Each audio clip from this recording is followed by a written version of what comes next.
Oh. Mayang adlaw kani natong tanan. Kani ata sa Antonio's Place sa Barangay Mambaling. Ang Budget Builder Incorporated. Ani ata sa mag-interview ta sa usa ka tawo unsay iyang ika-istorya kaning panahon karon nga pangitabo. Sir, unsay imong ika-istorya sa ta? Ang una yung nahitabo ani. Nag-inom gabi. Ya lamig yung tulog ba diretso namgo. Pagmata na mga alas 7 wala pa man to. Mo to tulog ko balik kay kani laging buntag bugnaw kayo. Tulog ko balik. Pagmata na mga alas 8 naguyog-uyog na. Pagkauyog, ano ko mawala ra siguro ni. Nagka-hard man noon. Boto yung dagan ko hapit bili ng chinilas. Yeah. Bukas wagi ko, kuy salina. Naka-brief ka, sir.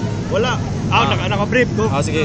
Mana siyang forma karon nga nagbungkag ang budget builder tungod sa ilang pagtipid ba kay budget man nila mana guba ang ilang kuan. Da unsa may mo mensahe sa mga tao sir nga nagtanaw ng video kanimo karon? Istorya sa inyo ha. Ayaw mo sige katulog.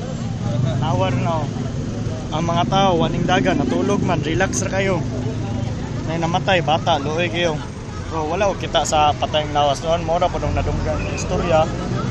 Bale, arong dili na kayo mo maglibog, itorta mo sa mga pakitabo. Sige. Dire ta. Ayo din. Ano naman? Dito, pakita. Kani sa bilyaran, Dre. Bago pa ning renovate dayon. Mga 2 ka semana pisa bagong na renovate. Hugno dayon. Dire pa ta ni bilyar no. Nag-billiard pamilya ambot nganong nahugno na. Kusog puging uyo kanina.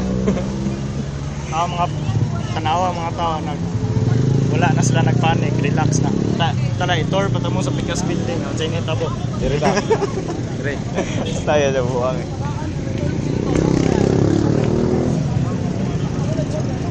Imong gi-stop? Wala.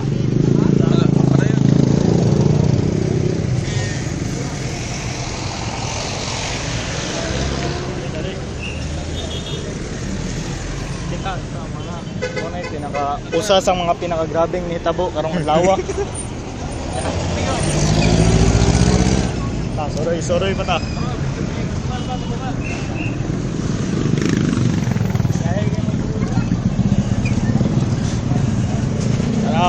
Tanawa dito. Grabe kayo. Hugno gyud. May gali kay dili ra pud kay init karon medyo landong. Okay ra mag chill sa gawas.